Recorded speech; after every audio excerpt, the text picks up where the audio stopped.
ایک وقت میں آپ ملٹیپل فقہا کو یا ملٹیپل جو ائمہ ہیں ان کو فالو کر سکتے ہیں؟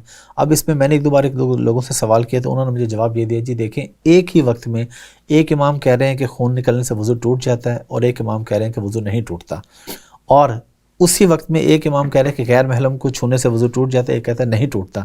اگر آپ کے ساتھ دونوں واقعات نمودار ہو جاتے ہیں، آپ کس کو فالو کریں گے؟ دیکھیے بات یہ ہے کہ ایک ہے علماء کا کام یہ ہے کہ وہ کسی اصول پر رائے قائم کریں گے، یعنی علماء یہ نہیں کر سکتے کہ ایک چیز وہاں سے لے لی ایک چیز وہاں سے لے لی۔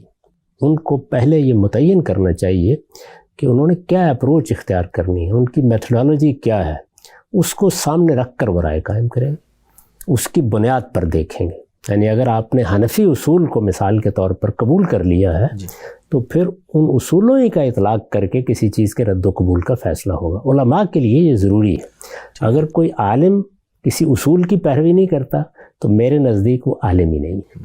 عامت الناس پر کوئی پابندی نہیں، ان کی یہ ذمہ داری بھی نہیں۔ ان کا کام تو یہ ہے کہ وہ جب دین کے معاملے میں کوئی رہنمائی چاہیں تو جس عالم پہ ان کا اعتماد ہے جائیں اس سے پوچھیں، اطمینان ہو گیا ہے اس پر عمل کریں۔ اگر کسی دوسرے عالم کی تنقید کے نتیجے میں رائے تبدیل کرنا پڑی ہے کر لیں۔ صحابہ کرام کا یہی طریقہ تھا۔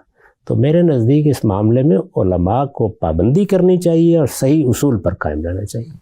مثال کے طور پر ہمارے ہاں مدرسہ فرائی میں کچھ چیزیں اصول میں طے ہیں، ہم ان کو ہر حال میں ملحوظ رکھتے ہیں رائے قائم کرتے وقت۔ اس میں ممکن ہے امام مالک کی کسی رائے سے اتفاق ہو، ممکن ہے امام ابو حنیفہ کی کسی رائے سے اتفاق ہو، لیکن وہ اصول پر قبول کی جائے گی۔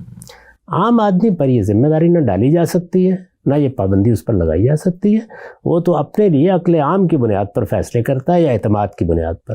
یہ بالکل ٹھیک ہے، اس پر کوئی تنقید نہیں کرنی چاہیے۔